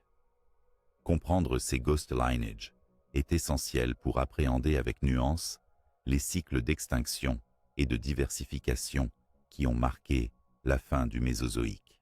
Le concept de lignée fantôme est étroitement lié à la reconstruction phylogénétique, c'est-à-dire l'arbre généalogique des espèces. Lorsqu'un fossile ancien d'un groupe donné est découvert et que son lignée dérivée apparaît ensuite dans des couches plus récentes, il y a souvent un vide entre ces deux dates, une période pendant laquelle aucun fossile n'a été trouvé. Mais cet intervalle temporel ne signifie pas pour autant que le groupe a véritablement disparu. Il y a alors un ghost lineage, une ligne évolutive invisible dans le registre fossilifère. Ces absences peuvent s'expliquer par plusieurs facteurs liés à la taphonomie et à la géologie. Certaines zones où pouvaient vivre ces organismes n'ont pas été fossiliférées, ou les roches appropriées ont disparu à cause de l'érosion. Parfois, les fossiles existent, mais n'ont pas encore été découverts ou identifiés correctement. Par conséquent, la paléontologie repose sur un registre incomplet et toujours perfectible. Dans le cadre de l'extinction des dinosaures et reptiles à la fin du Mésozoïque, ces lignées fantômes compliquent la lecture des processus de disparition. Par exemple, certains groupes de dinosaures semblent s'éteindre abruptement dans certaines régions, d'après la distribution de leurs fossiles. Mais les ghost lineages indiquent souvent que ces lignées ont persisté ailleurs, plus longtemps que ce que le registre fossile laisse supposer, décalant ainsi la chronologie des extinctions partielles. Cette incertitude conduit à des débats passionnés parmi les scientifiques. Doit-on interpréter ces absences comme une extinction réelle ou comme un simple manque de données? Les ghost lineage peuvent masquer des événements d'extinction graduelle, ou au contraire, suggérer une survie plus longue, remettant en cause les modèles d'extinction massive soudaine. Ces débats ont une portée capitale pour notre compréhension globale de l'histoire évolutive du Mésozoïque. Par ailleurs, la reconnaissance de ces lignées invisibles pousse à une vigilance méthodologique. Elle invite à examiner avec prudence les conclusions hâtives, basées sur des absences dans le registre fossile. Les analyses statistiques, la prise en compte des biais géographiques et stratigraphiques, ainsi que l'utilisation croissante de technologies innovantes, permettent aujourd'hui d'affiner ces interprétations. L'intégration des ghost lineage dans la paléobiologie ouvre également la porte à de nouvelles questions. Comment ces lignées ont-elles survécu dans des conditions qui n'ont pas favorisé leur fossilisation? Quelles stratégies écologiques ont-elles adoptées? Ces questions nourrissent la recherche actuelle, qui combine la sédimentologie, la paléogéographie et la biologie évolutive. En conclusion, les ghost lineages sont autant un défi qu'une opportunité pour la science. Ils rappellent que notre connaissance du passé reste fragmentaire et en constante évolution, tout en stimulant une approche critique et rigoureuse dans l'interprétation des données. Ils constituent un lien essentiel entre le visible et l'invisible, entre ce que le registre fossile révèle et ce qu'il cache. Ils préparent ainsi le terrain pour un zoom sur des fossiles clés qui, eux, bouleversent la chronologie des extinctions partielles et ouvrent de nouvelles perspectives sur l'histoire évolutive de la fin du Mésozoïque. Parmi les nombreux mystères que recèle le registre fossilifère du Mésozoïque, certains fossiles clés jouent un rôle fondamental en bouleversant nos vues traditionnelles sur la chronologie des extinctions partielles qui ont précédé la grande extinction du Crétacé. Ces découvertes, souvent issues de sites stratigraphiques exceptionnellement bien conservés, apportent des preuves directes et parfois inattendues qui contraignent à revisiter les schémas établis et à redéfinir les dynamiques évolutives complexes avant la crise finale. L'un des exemples les plus emblématiques est la découverte, relativement récente, de restes de certains groupes dinosauriens, auparavant supposés disparus prématurément, dans des strates plus récentes du Crétacé. Ces fossiles tardifs montrent que certains lignages ont cohabité plus longtemps que ce qu'impliquait le registre fossile classique. Par exemple, des cératopsiens basaux, considérés naguère comme confinés à une période relativement ancienne, ont été retrouvés dans des formations du Crétacé supérieur, attestant d'une survie plus étendue et d'une coexistence partielle avec les formes dérivées plus avancées. Ce chevauchement bouleverse la vision d'une extinction nette suivie d'une radiation rapide, suggérant plutôt un lent remplacement régional et une complexité spatiale. D'autres fossiles étonnants ont mis en lumière la persistance, dans certaines niches écologiques et zones géographiques isolées, d'ornithopodes élancés ou même de ptérosaures longtemps après leur déclin supposé. Par exemple, des ptérosaures à Crète, qui semblaient avoir disparu de la scène mondiale au début du Crétacé supérieur, ont laissé des traces en formation plus tardive, ce qui suggère des refuges écologiques ou une adaptation progressant lentement. Cette continuité atténue la notion d'effondrement soudain pour faire place à une dynamique complexe, faite de disparitions régionales et de refuges biogéographiques. En marge des dinosaures, certains fossiles marins révèlent aussi des informations capitales. Les ichthyosaures, longtemps supposés s'éteindre précocement au Crétacé inférieur, se voient maintenant attribuer des représentants tardifs dans des bassins peu explorés. montrant que leur déclin fut moins brutal. De même, l'analyse des plésiosaures à long cou révèle des disparitions localisées espacées dans le temps, témoignant d'un effondrement spatialement fragmenté plutôt que d'une extinction générale subite. Ces fossiles clés ont été découverts grâce à des progrès méthodologiques notables, des techniques précises de datation radiométrique associées à la stratigraphie fine permettent désormais de positionner ces restes avec une grande exactitude dans le temps géologique. Parallèlement, les analyses isotopiques et la paléoécologie microbienne aident à reconstituer les environnements précis dans lesquels ces animaux vivaient et se sont éteints.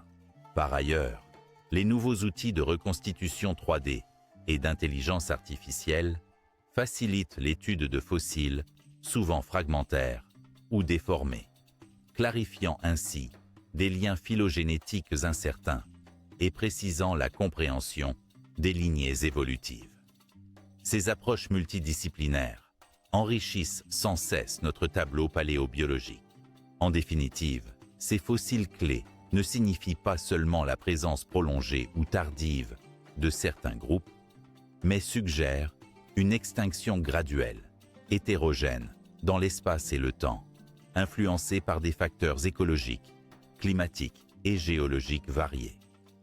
Cette perspective nuance la vision classique d'un arrêt brusque et global et met en lumière la complexité des interactions entre espèces et environnement.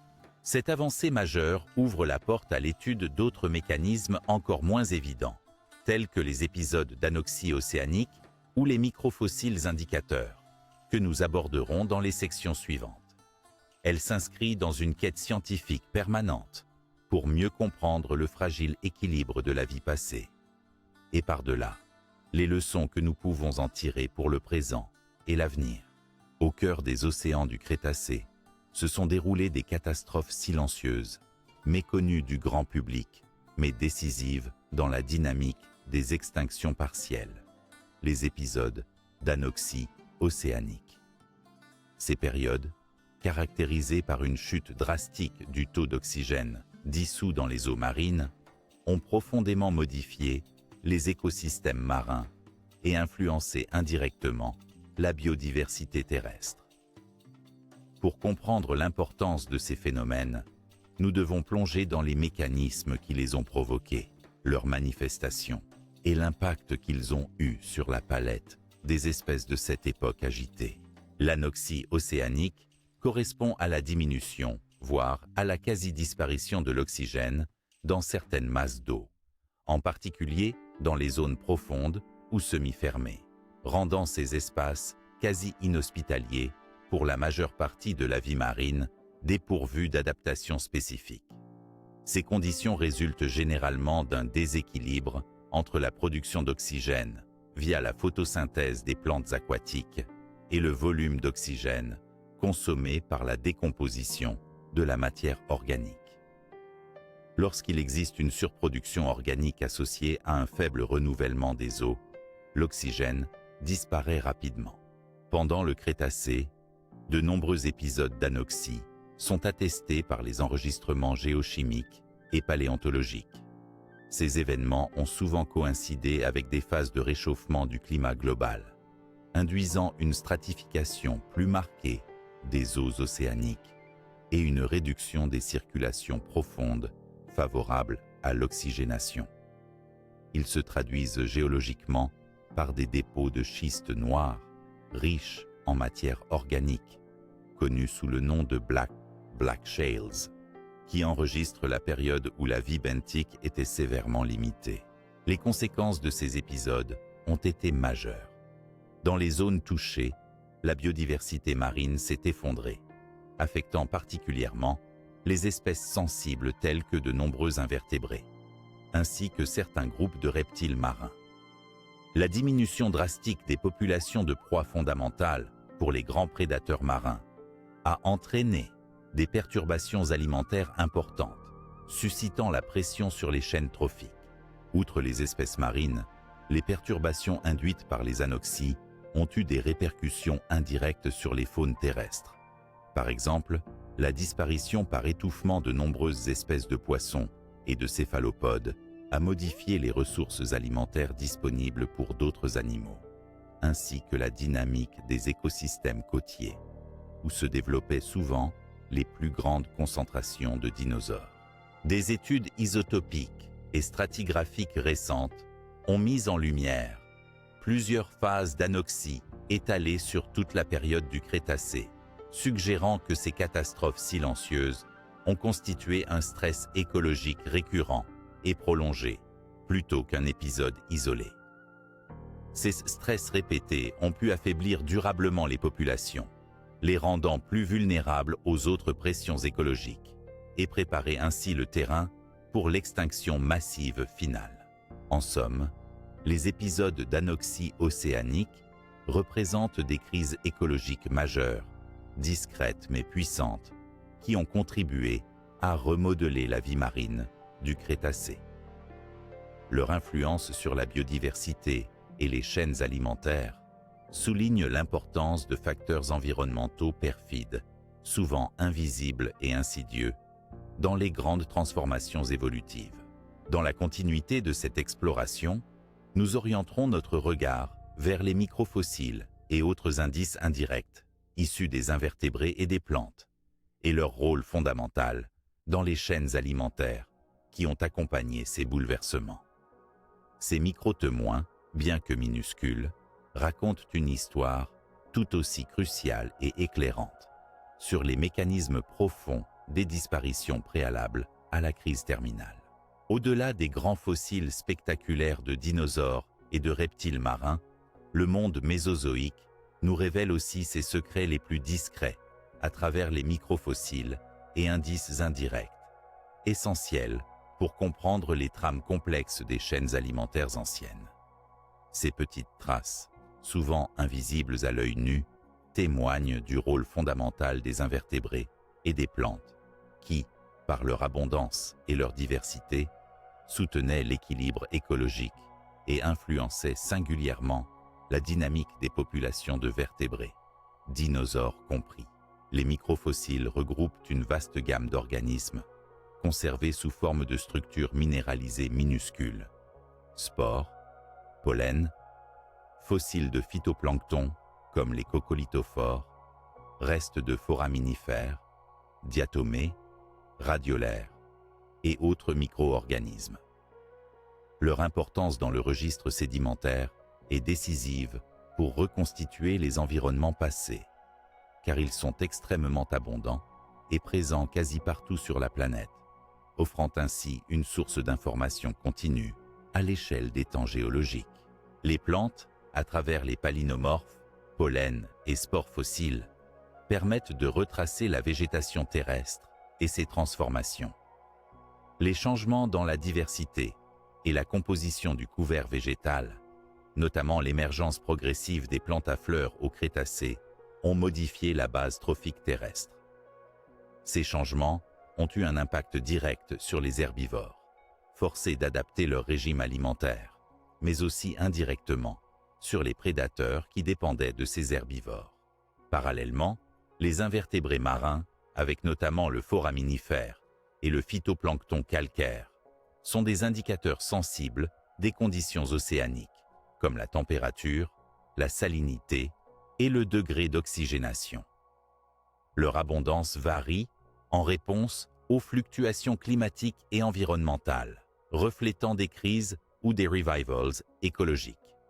Par exemple, une diminution brutale de certains groupes de phytoplancton peut signaler un épisode d'anoxie océanique, tandis qu'une diversification rapide peut suggérer une période favorable à la croissance de la vie marine. Dans les réseaux trophiques, ces petites vies constituent la première marche des chaînes alimentaires. Les invertébrés filtrateurs, détritivores ou herbivores sont la nourriture de nombreux poissons et reptiles marins, eux-mêmes proies ou prédateurs. Par conséquent, toute perturbation affectant ces micro-organismes, à la base, induit un effet cascade, impactant potentiellement la survie des grands vertébrés. Il est fascinant de noter que certains indices indirects, comme les coprolites, fossiles de crottes, les marques de dents sur des fossiles ou les traces de fouisseurs, complètent ces indices microfossiles pour apporter des informations sur le comportement alimentaire et la dynamique des populations. L'étude conjointe des microfossiles et de ces indices indirects, grâce à des méthodes sophistiquées, microscopes électroniques, analyse isotopique, spectrométrie de masse, ouvre un champ immense pour reconstituer avec précision les changements paléo-environnementaux. Elle éclaire également les mécanismes des extinctions partielles, souvent liées à des perturbations des bases mêmes des écosystèmes. Ainsi, sans ces acteurs minuscules mais essentiels, le tableau du Mésozoïque serait incomplet. Leur rôle dans le maintien des réseaux trophiques et dans l'évolution des espèces vertébrées prouve la complexité de la vie ancienne, où chaque maillon, du micro-organisme au plus grand prédateur, joue une part cruciale. Cette approche microfossile et indirecte est aujourd'hui renforcée par l'avènement des technologies modernes que nous aborderons dans la suite, comme les reconstitutions en 3D et l'analyse isotopique, qui permettent de renouveler notre regard sur ces relations anciennes et de repousser les limites de la connaissance paléontologique.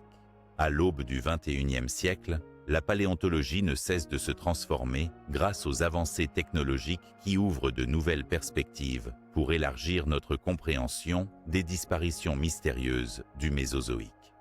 Alors que les ossatures fossilisées des dinosaures, reptiles marins et autres créatures préhistoriques nous livrent leurs histoires fragmentaires, ce sont aujourd'hui des méthodes modernes telles que les reconstitutions en 3 dimensions, 3D, les analyses isotopiques avancées et les techniques d'imagerie non destructive qui permettent de dépasser les limites traditionnelles et d'explorer de façon plus précise les complexités des dynamiques évolutives et écologiques passées. Les reconstitutions 3D constituent sans doute l'une des innovations majeures. À partir de fragments parfois très partiels, la modélisation numérique offre la possibilité de restituer virtuellement des squelettes entiers, de comprendre la morphologie des espèces disparues, leur posture, leur mode de locomotion et même certains comportements. Grâce à l'imagerie par scanner haute résolution, micro-CT, il est possible d'examiner des structures internes complexes, par exemple l'organisation des os, la vascularisation ou les cavités cérébrales, sans endommager les précieux fossiles.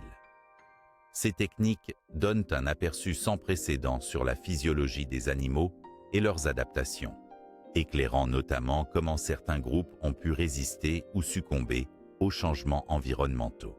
Parallèlement, les analyses isotopiques jouent un rôle central dans la reconstitution des paléo-environnements et des habitudes alimentaires. L'étude des isotopes stables de carbone, d'oxygène, d'azote ou de strontium, extraits des ossements ou des dents fossiles, permet de déduire la température des habitats, les sources alimentaires, les migrations saisonnières, voire le climat global des époques considérées. Ces informations complètent et révisent parfois profondément nos modèles sur l'écologie de certaines espèces et sur les pressions exercées avant leur disparition partielle ou totale. Les technologies de géochimie, associées à la stratigraphie fine, offrent également des datations plus précises, permettant d'affiner la chronologie des événements d'extinction et de diversification. Elles permettent d'identifier la succession temporelle des crises écologiques, d'évaluer leur sévérité et leur étendue géographique. Cela contribue à mieux comprendre si ces extinctions se sont produites brutalement ou progressivement, et à saisir les interactions complexes entre causes multiples, comme le climat, la tectonique, la compétition ou les catastrophes naturelles. Enfin, la paléogénomique, quoique encore émergente et circumscrite à des organismes relativement récents, ouvre doucement une porte fascinante vers l'analyse de l'ADN ancien ou des protéines fossiles, nourrissant l'espoir que les liens évolutifs entre espèces disparues et actuelles puissent être mieux explicitées dans l'avenir. Ces perspectives s'inscrivent dans une dynamique de collaboration interdisciplinaire entre paléontologues, géologues, biologistes, informaticiens et chimistes, réunissant des compétences diverses pour décrypter les mystères du passé. L'intégration de ces approches innovantes repousse sans cesse les frontières de la connaissance et bouleverse parfois des interprétations anciennes.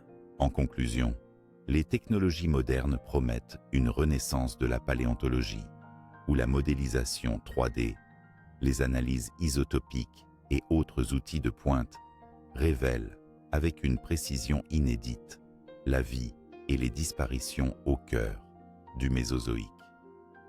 Ce trésor de données nouvelles promet d'éclairer, dans les années à venir, les zones d'ombre restantes et d'enrichir notre compréhension globale des dynamiques d'extinction qui ont précipité la fin d'un monde pour en préparer un nouveau. Nous pénétrerons désormais dans le cœur du débat scientifique, où multiples écoles de pensée s'affrontent pour démêler la complexité des causes et interprétations sur ces disparitions, évoquant les zones d'ombre encore en suspens. L'étude des disparitions partielles et totales qui ont marqué la fin du Mésozoïque suscite depuis longtemps de vifs débats au sein de la communauté scientifique. Ces discussions sont animées par la complexité même des phénomènes étudiés, l'incomplétude des archives fossiles, ainsi que la multiplicité des facteurs potentiels responsables des extinctions. Plusieurs écoles de pensée se confrontent, cherchant à démêler le rôle relatif des causes environnementales, biologiques, géologiques et climatiques, tout en reconnaissant qu'un modèle unique ne suffit souvent pas à expliquer l'ensemble des données. Premièrement, certains chercheurs privilégient l'hypothèse d'une extinction, principalement catastrophe unique, incarnée notamment par l'impact d'un astéroïde géant, tel que celui responsable du cratère de Chicxulub. Cette théorie, bien que largement acceptée pour expliquer la crise massive de la fin du Crétacé, soulève des interrogations quant à la capacité d'un seul événement à expliquer les disparitions partielles observées auparavant. Pour ces spécialistes, les extinctions progressives relevées dans plusieurs lignées pourraient constituer un prélude, un affaiblissement des populations en amont, rendu brutalement irréversible par l'impact final. D'autres écoles insistent sur les causes multiples et cumulatives, mettant en avant la coexistence d'une succession de stress écologiques, variations climatiques majeures, fragmentation des continents, épisodes d'anoxie océanique répétitifs et transformations paléo-environnementales dramatiques. Ces facteurs, agissant souvent en synergie, auraient fragilisé les écosystèmes, amplifié les pressions évolutives et rendu certaines espèces particulièrement vulnérables. Pour ces chercheurs, l'extinction n'est pas un simple effet d'un choc ponctuel, mais résulte de l'agrégation complexe de facteurs agissant sur des échelles spatio-temporelles différentes. Certains paléobiologistes insistent aussi sur l'importance des interactions biologiques et écologiques, soulignant que la compétition intense entre groupes, l'apparition de nouveaux prédateurs ou la transformation des réseaux trophiques ont pu jouer un rôle clé dans le recul de certaines lignées. Ces dynamiques internes aux communautés vivantes auraient probablement amplifié l'impact des facteurs abiotiques, rendant certaines espèces plus fragiles face aux bouleversements. Par ailleurs, la notion même d'extinction graduelle versus extinction rapide fait l'objet d'un débat essentiel.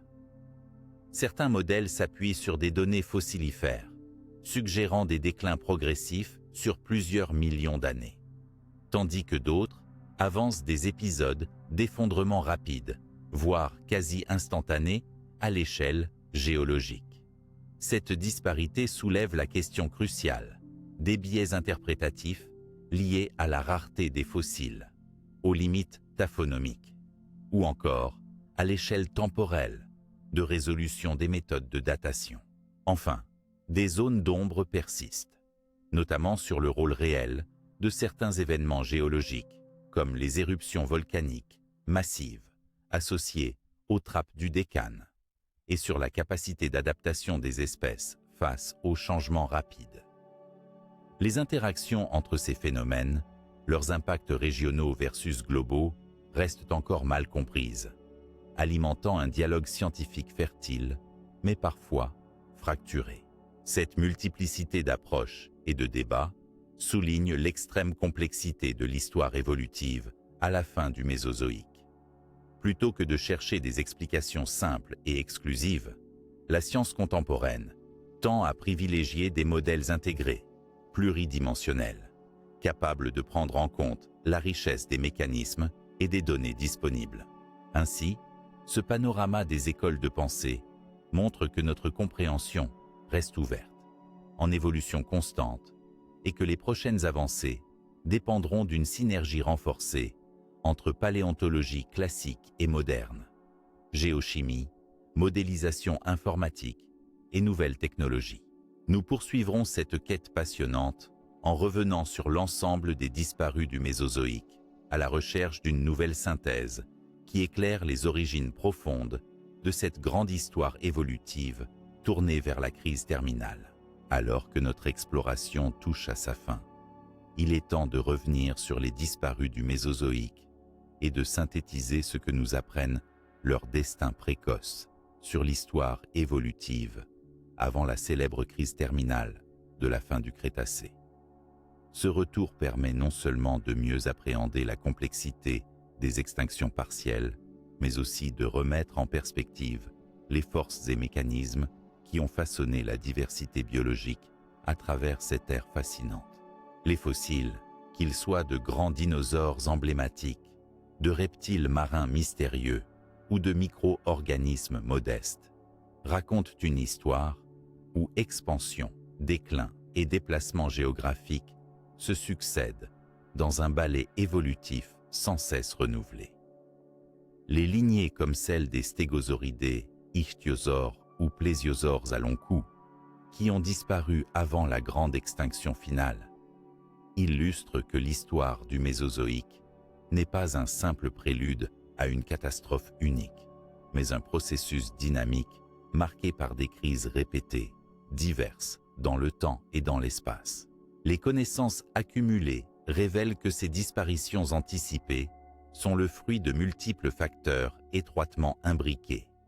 Des modifications climatiques majeures, des épisodes d'anoxie océanique, la fragmentation progressive des continents et des habitats, l'émergence de nouveaux prédateurs imposants, la concurrence accrue et la transformation des réseaux trophiques. Ces éléments conjugués ont créé un environnement instable, où seule une capacité d'adaptation rapide et efficace pouvait assurer la survie. Les avancées technologiques, telles que la modélisation 3D, l'imagerie sophistiquée et les analyses isotopiques, conjuguées à une meilleure compréhension de la taphonomie et des biais du registre fossile, contribuent à éclairer les zones d'ombre et déconstruire les anciens paradigmes. Ils pointent vers une extinction graduelle et hétérogène, loin de l'idée d'un effondrement soudain global. Ce panorama révisé invite à repenser la trajectoire évolutive, non seulement des espèces disparues, mais aussi des lignées survivantes qui ont hérité d'un monde profondément transformé. Ces dernières ont pu bénéficier des espaces ouverts, laissés vacants, mais aussi des nouvelles conditions environnementales, donnant ainsi naissance à la biodiversité du Cénozoïque et, par extension, à notre monde actuel.